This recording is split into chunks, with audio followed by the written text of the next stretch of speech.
നമസ്കാരം. ഇൻഫർമേഷൻ മീഡിയയുടെ പുതിയൊരു വീഡിയോസിലേക്ക് എല്ലാ കൂട്ടുകാർക്കും ഒരിക്കൽ കൂടി സ്വാഗതം.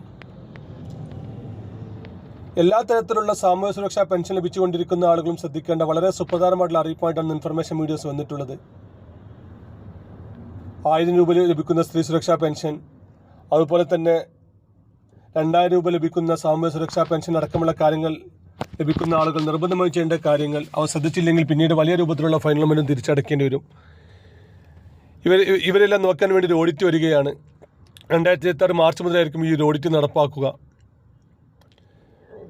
ഈ ഓഡിറ്റിൽ നമ്മൾ എന്തെല്ലാം കാര്യങ്ങളാണ് ചെയ്യേണ്ടി വരിക, എന്തെല്ലാം രേഖകൾ നമ്മൾ ഹാജരാക്കേണ്ടി വരും എന്നതിനെക്കുറിച്ചുമെല്ലാം വളരെ വിശദമായി നോക്കാം. അതിനു മുന്നോടിയായി ഇൻഫർമേഷൻ മീഡിയയുടെ വീഡിയോസ് നിങ്ങൾ ആദ്യമായിട്ടാണ് കാണുന്നതെങ്കിൽ ചാനൽ സബ്സ്ക്രൈബ് ചെയ്യാൻ മറക്കരുത്. നമ്മുടെ ഈ ചാനൽ ഒരു തരത്തിലുള്ള മതപരമായ കാര്യങ്ങളോ രാഷ്ട്രീയപരമായ കാര്യങ്ങളൊന്നും വരുന്നതല്ല.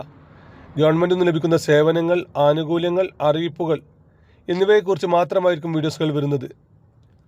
ശ്രദ്ധിക്കുക, ഗവൺമെൻറ് സേവനങ്ങളും അറിയിപ്പുകളും എപ്പോൾ വേണമെങ്കിലും പുതിയ മാറ്റങ്ങൾ വരാം.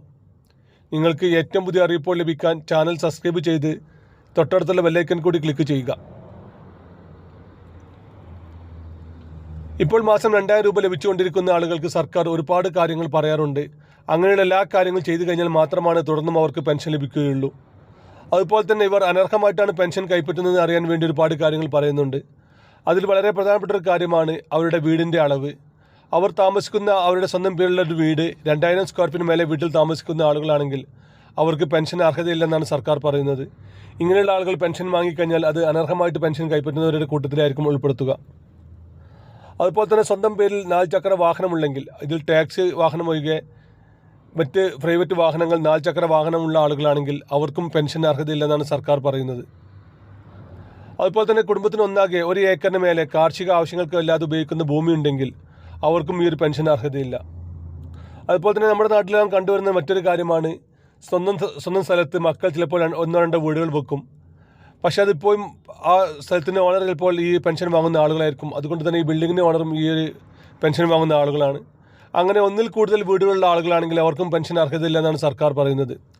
വീട്ടിൽ AC മറ്റ് കാര്യങ്ങൾ മറ്റ് സൗകര്യങ്ങളുള്ള ആളുകളാണെങ്കിൽ അവർക്കും പെൻഷൻ അർഹതയില്ലെന്ന് സർക്കാർ പറയുന്നുണ്ട്. ഇങ്ങനെയുള്ള ആളുകൾ പെൻഷൻ കൈപ്പറ്റി കഴിഞ്ഞാൽ അവർക്ക് പിന്നീട് വലിയ രൂപത്തിലുള്ള ഫൈനുകളും മറ്റും തിരിച്ചടക്കേണ്ടി വരും. ഇങ്ങനെയുള്ള ആളുകളെ കണ്ടെത്താൻ വേണ്ടി ഒരു ഓഡിറ്റ് നടക്കുകയാണ്. വാർഡ് മെമ്പർമാരുടെ സഹായത്തോടെ കൂടിയായിരിക്കും ഇങ്ങനെയുള്ള ഓഡിറ്റ് നടക്കുക. വാർഡ് മെമ്പർമാരും അതുപോലെ തന്നെ പഞ്ചായത്തിലെ മറ്റു ഉദ്യോഗസ്ഥരും കൂടി ഇങ്ങനെ ഓഡിറ്റ് നടത്തുകയും അവരെ പെൻഷൻ പുറത്താക്കുകയും ചെയ്യുന്ന രീതിയിലാണ് നടപ്പിലാക്കുന്നത്. ഇങ്ങനെയുള്ള ആളുകൾ പെൻഷൻ കൈപ്പറ്റാതിരിക്കാൻ പ്രത്യേകം ശ്രദ്ധിക്കണം. നമുക്കറിയാം, പഞ്ചായത്ത് ഇലക്ഷൻ അതുപോലെ തന്നെ നിയമസഭാ ഇലക്ഷൻ സമയത്തെല്ലാം നമ്മൾ അതിൻ്റെ അടുപ്പിച്ച് നമ്മൾ അപേക്ഷ കൊടുത്തു കഴിഞ്ഞാൽ ഇങ്ങനെയുള്ള പെൻഷൻ ഉപഭോക്താക്കൾ പെട്ടെന്ന് തന്നെ അത് അപ്രൂവ് ചെയ്യുകയും പെട്ടെന്ന് തന്നെ ലഭിക്കുകയും ചെയ്യാറുണ്ട്. പക്ഷേ ഇങ്ങനെയുള്ള ഓഡിറ്റിൽ അവർ പെടുകയും ചെയ്യും. അതുകൊണ്ട് ഇങ്ങനെയുള്ള കാര്യങ്ങൾ പ്രത്യേകം ശ്രദ്ധിക്കുക. അതുപോലെ തന്നെയാണ് നമ്മൾ റേഷൻ കാർഡുകളായാലും ശരി, മറ്റ് സർക്കാരിൽ നിന്ന് മറ്റേത് ആനുകൂല്യങ്ങൾ ലഭിക്കുന്ന ആളുകൾക്കാണെങ്കിലും ഇങ്ങനെയുള്ള കാര്യങ്ങൾ പ്രത്യേകം ശ്രദ്ധിക്കണം. ഓരോ സർക്കാരിൽ നിന്നുള്ള ആനുകൂല്യം ലഭിക്കുമ്പോഴും സർക്കാർ അത് ആർക്കെല്ലാമാണ് ഈ ഒരു ആനുകൂല്യങ്ങൾ ലഭിക്കുക, ആർക്കെല്ലാമാണ് ഈ ഒരു ആനുകൂല്യത്തിന് അർഹതയുള്ളതെന്ന് സർക്കാർ പറയാറുണ്ട്. ഇങ്ങനെയുള്ള കാര്യങ്ങൾ നമുക്ക് ചിലപ്പോൾ പെൻഷൻ ലഭിക്കുമ്പോൾ അതല്ലെങ്കിൽ റേഷൻ കാർഡ് ലഭിക്കുന്ന സമയത്ത് നമ്മൾ ആനുകൂല്യങ്ങൾ അർഹതയായിരിക്കും. പിന്നീട് ചിലപ്പോൾ നമ്മുടെ വീട് വലുതായി മറ്റു വീട് എടുത്തു, സ്ഥലം വാങ്ങി, വാഹനം വാങ്ങി എന്നിങ്ങനെ കാര്യങ്ങൾ കൊണ്ട് നമ്മൾ അനർഹമായിട്ടും ചിലപ്പോൾ നമ്മൾ ചെയ്യാം. ഇങ്ങനെയുള്ള കാര്യങ്ങൾ പ്രത്യേകം ശ്രദ്ധിക്കുക. പെൻഷൻ സംബന്ധമായിട്ട് എല്ലാ കാര്യങ്ങളും നമ്മുടെ വീഡിയോസിൽ വരുന്നതാണ്. പെൻഷൻ സംബന്ധമായിട്ടുള്ള അറിയിപ്പുകൾ, ആരോഗ്യ ഇൻഷുറൻസ് കാർഡുമായി ബന്ധപ്പെട്ട അറിയിപ്പുകൾ, റേഷൻ കാർഡുമായി ബന്ധപ്പെട്ട അറിയിപ്പുകൾക്കെല്ലാം നമ്മുടെ ചാനൽ സബ്സ്ക്രൈബ് ചെയ്യാതെ കാണുന്ന ആളുകളുടെ ചാനൽ സബ്സ്ക്രൈബ് ചെയ്യുക.